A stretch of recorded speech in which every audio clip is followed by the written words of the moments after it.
time to wake up. I have become alive from the source of alive. Now here we get to the real problem, because we're always telling each other that we should be different. Now, I'm not going to tell you that tonight. Why not? Because I know you can't be. Nor can I. That may sound depressing, but I'll show you it isn't. It's very heartening. But everybody, you see, who is at all sensitive and awake to their own problems and human problems is trying to change himself. We know we can't change the world unless we change ourselves. If we are all individually selfish, we're going to be collectively selfish. If we don't really love people and only pretend to, somehow we've got to find a way to love. After all, it's said in the Bible, thou shalt love the Lord thy God and your neighbor as yourself. You must love. Yeah, we all agree. Sure. But we don't. And this particularly becomes appalling when we enter into the realm of higher things, by which I mean spiritual development. Everybody these days is interested in spiritual development. And wisely, because we want to change our consciousness.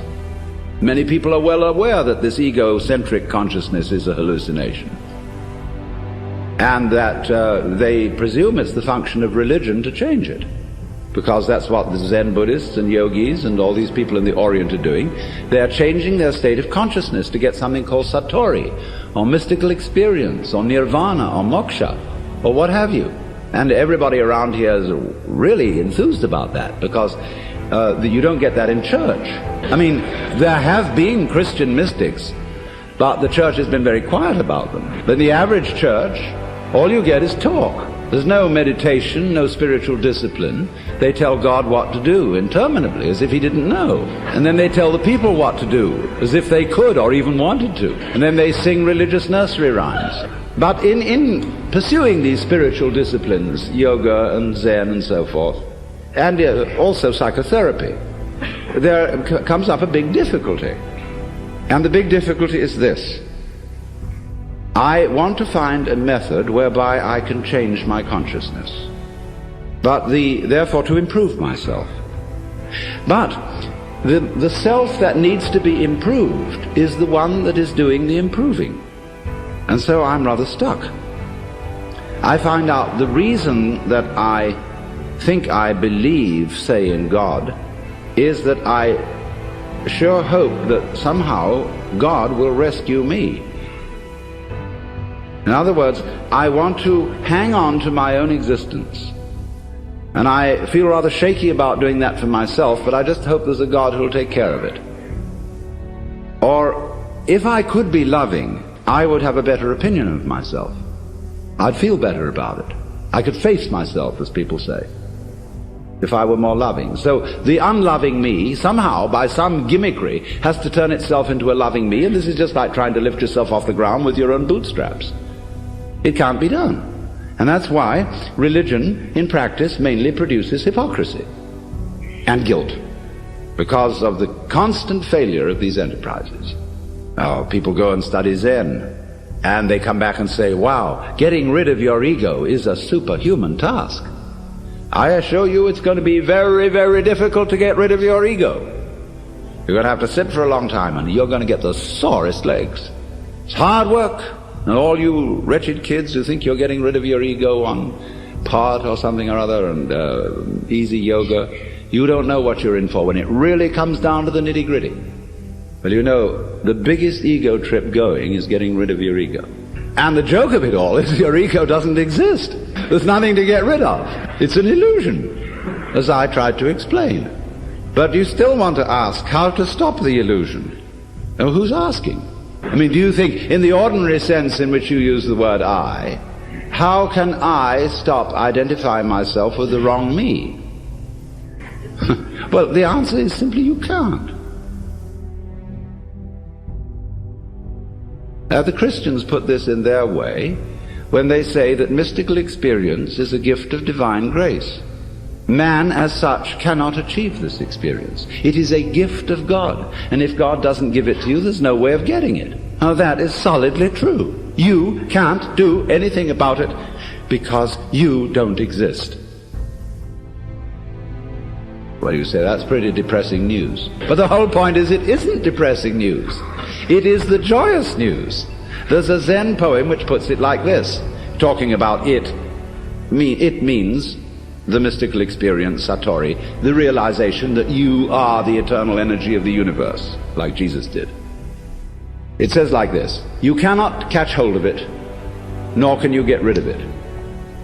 In not being able to get it, you get it. When you speak, it's silent. When you're silent, it speaks. Now, in not being able to get it, you get it. Because this whole feeling, what Krishnamurti is trying to explain to people, for example, when he says, why do you ask for a method? There is no method. All methods are simply gimmicks for strengthening your ego. So how do we not do that? He says, you're still asking for a method. There is no method. If you really understand what your I is, you will see there is no method. This is so sad. But it's not. This is the gospel, the good news. Because if you cannot achieve it, if you cannot transform yourself, that means that the main obstacle to mystical vision has collapsed. That was you. What happens? You can't do anything about it. You're at your wit's end. What are you going to do? Commit suicide? But supposing you just put that off for a little while, wait and see what happens. You can't control your thoughts. You can't control your feelings, because there is no controller. You are your thoughts and your feelings. And they're running along, running along, running along. Just sit and watch them. Here they go. You're still breathing, aren't you? Still growing your hair? Still seeing and hearing? Are you doing that? I mean, is breathing something that you do? Do you see? I mean, do you organize the operations of your eyes and know exactly how to work those rods and cones in the retina? It's a happening. So you can feel all this happening. Your breathing is happening. Your thinking is happening. Your feeling is happening. Your hearing, your seeing. The clouds are happening across the sky. The sky is happening blue. The sun is happening shining. There it is, all this happening. And may I introduce you? This is yourself. This begins to be a vision of who you really are. And that's the way you function. You function by happening, that is to say, by spontaneous occurrence.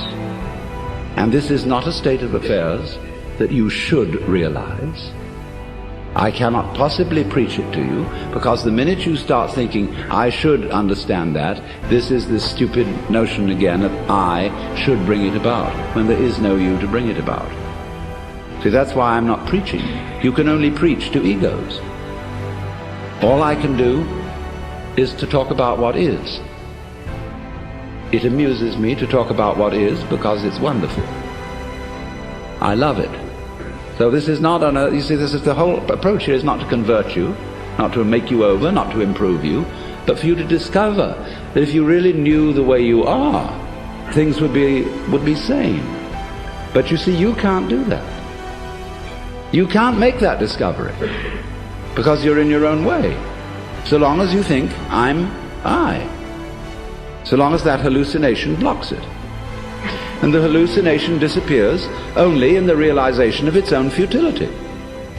When at last you see you can't do it. You cannot make yourself over. You cannot really control your own mind. A lot of yoga teachers try to get you to control your own mind, mainly to prove to you that you can't do it. There's nothing, a fool who persists in his folly will become wise. So what they do is they speed up the folly. And so you get concentrating.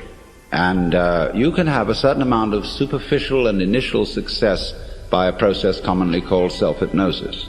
And you can think you're making progress. And a good teacher will let you go along that way for a while until he really throws you with one. Why are you concentrating?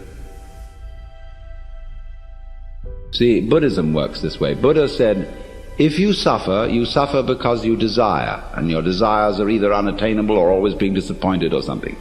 So cut out desire. So those disciples went away and they stamped on desire, jumped on desire, cut the throat of desire and threw out desire. But then they came back and Buddha said, but you are still desiring not to desire. So when you see that that's nonsense, there naturally comes over you a quietness. In seeing that you cannot control your mind, you realize there is no controller.